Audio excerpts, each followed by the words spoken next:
दोस्तों 1886 में जो इनकम टैक्स स्टार्ट हुआ था, जिसे 1922 में एक बार अमेंड कर दिया गया। फिर देश आज़ाद हुआ, जिसके बाद इसे आखिरी बार 1961 में अमेंड कर दिया गया, जो कि अब तक चल रहा है।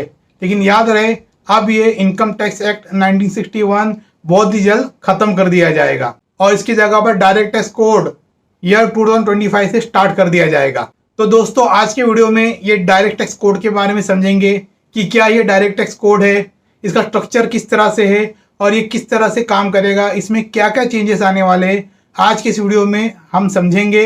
तो दोस्तों, वीडियो के एंड तक बने रहे। पसंद आए तो लाइक करें और चैनल पे नए तो चैनल को सब्सक्राइब करें। तो दोस्तों, विदाउट फर्दर डिले आओ वीडियो स्टार्ट करते।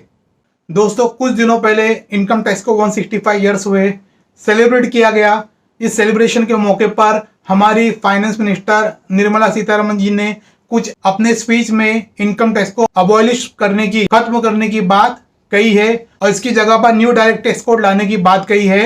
आओ उस वीडियो को पहले देखते हैं। Announcement that which we've come up with, that within 6 months we will have the tax code or the income tax act, at least some parts of it very clearly written in simple, easy to understand language.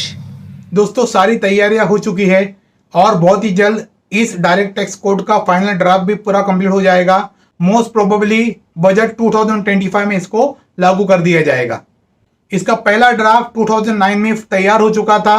2014 में इसका revise version तैयार किया गया और SCF को, यानी standing committee of finance के पास दे दिया गया।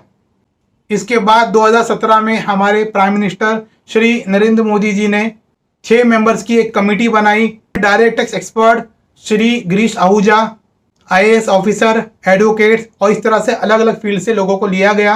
इसमें कई बदलाव लाए गए, जिसका ड्राफ्ट हमारी present finance minister Shrimati Nirmala Sitharaman ji के पास दे दिया गया। 2014 में NDA सरकार बनी, जिनके पास 2 इंपॉर्टेंट एजेंडे थे। एक तो डायरेक्ट टैक्स कोड को इम्प्लीमेंट करना और दूसरा GST को इम्प्लीमेंट करना, और ये दोनों एक साथ करना एक बहुत बड़ा टास्क था। GST पर फोकस सरकार का ज्यादा था, तो 2017 में एक हिस्टोरिक डिसीजन लेते हुए सरकार ने GST को लागू कर दिया। सेटल होते हुए कई साल लग गए।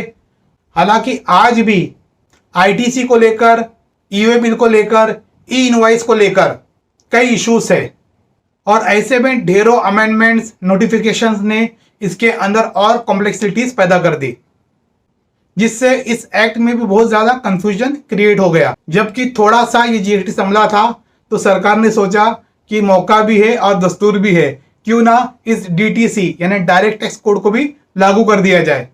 वैसे गवर्नमेंट ने इसको लाने की तैयारी बहुत पहले से कर रखी थी, इसलिए धीरे धीरे टाइम टू टाइम चेंजेस होते गए, चाहे वो कैपिटल गेन के रिलेटेड हो, new tax regime, old tax regime का चेंजेस हो।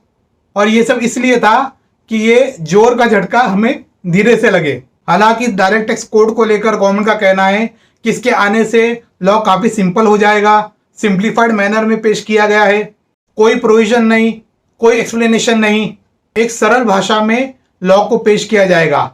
लेकिन ये वक्त ही बताएगा कि ये कितना सरल होगा या कंफ्यूजिंग होगा।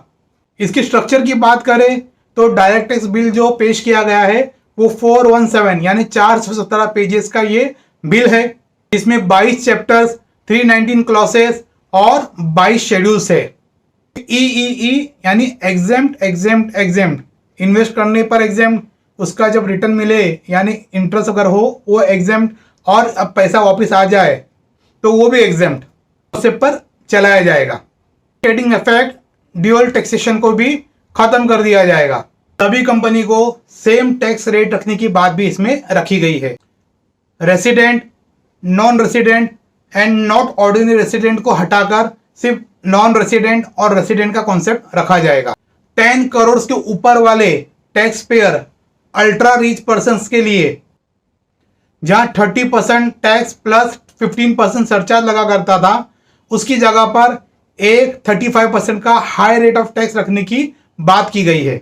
इसमें सबसे अच्छी बात यह होगी कि फाइनेंशियल ईयर और असेसमेंट ईयर की जगह सिर्फ फाइनेंशियल ईयर ही रखा जाएगा, जिससे कंफ्यूजन हट जाएगा। गवर्नमेंट का फोकस टैक्स बेस को बढ़ाने को लेकर बहुत ज्यादा ही सक्रिय है। 1% है उसको बढ़ाकर 7.5% का टारगेट दिया गया है।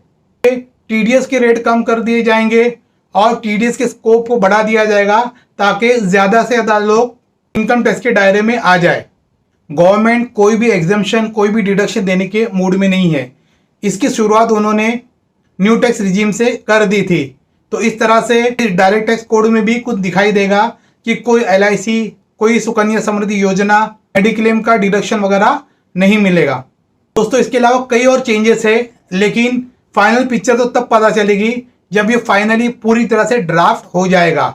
अभी कई फेसेस से इसको गुजरना बाकी है। इंडिया की top most accounting body ICI के पास भी ये ड्राफ्ट जाएगा। कई चेंजेस होंगे। उसके बाद फेब 2025 में हमको इसकी इम्प्लीमेंटेशन की बात समझ आएगी कि एक्चुअल में ये डीटीसी डायरेक्ट टैक्स कोड किस तरह से होगा। तो जब ये फाइनल होगा इसके लिए एक अलग सेपरेट वीडियो भी बनाई जाएगी। तो दोस्तों उम्मीद करते हैं ये छोटी सी अपडेट आपको पसंद आई होगी। पसंद आई तो लाइक करें, चैनल पर नए हैं तो चैनल को सब्सक्राइब करें और बेल आइकन जरूर दबाएं ताकि आपको रेगुलर नोटिफिकेशन मिलते रहे। तो दोस्तों मिलेंगे एक नई वीडियो के साथ। Till then bye, take care.